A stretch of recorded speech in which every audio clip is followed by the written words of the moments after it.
Want to know how to get out of your real estate investment tax-free?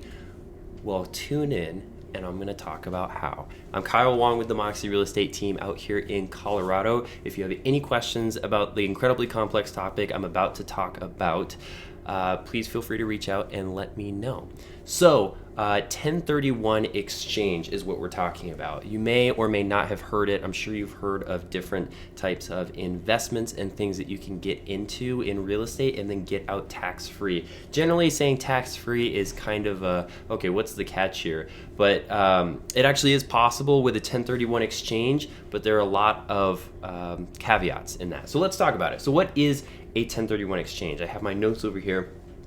Basically, if I really had to summarize, a 1031 is the tax code actually for tax reduced or tax free option of transferring your real estate investments. That's right, I said transferring, because what you do effectively when you do a 1031 exchange is you are exchanging a property like for another property. So for example, if you were to sell an Airbnb and get into another Airbnb or long-term rental or apartment building or whatever, it would just have to be another property. So there are ways around that. There can be pretty similar or different, whether it's commercial, multifamily, residential, all that stuff, as long as it's investment. The other thing is you can actually do a primary residence if you had rented it for several of the years out of 5.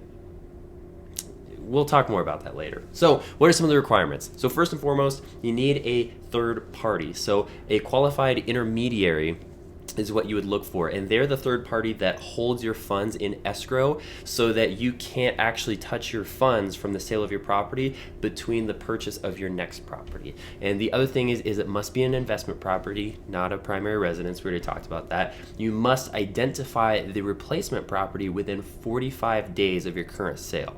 So for example, as soon as you go to sell your current property, you and your qualified intermediary get together, they hold the funds in escrow from the sale, and then within 45 days you have to identify what house you're going to sell or what property you're going to buy. What house you're going to buy.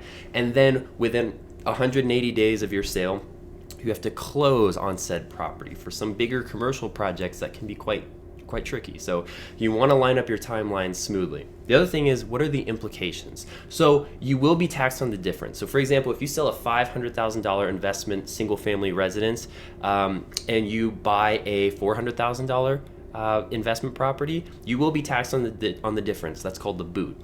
Okay, so it's better to step up an investment or keep it the same, which is very difficult to do, rather than step down in price. The next thing is you can perform a 1031 exchange as many times as you like and any time frame that you'd like.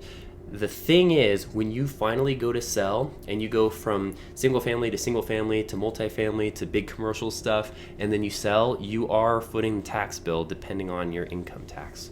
So there are a lot of things to it, and that was a very quick summary about a 1031 exchange. If you want to know any more details about it and you want to get the full picture, reach out below using the link. I'd love to hear from you. I'd love to talk about it. I personally am connected with a lot of qualified intermediaries.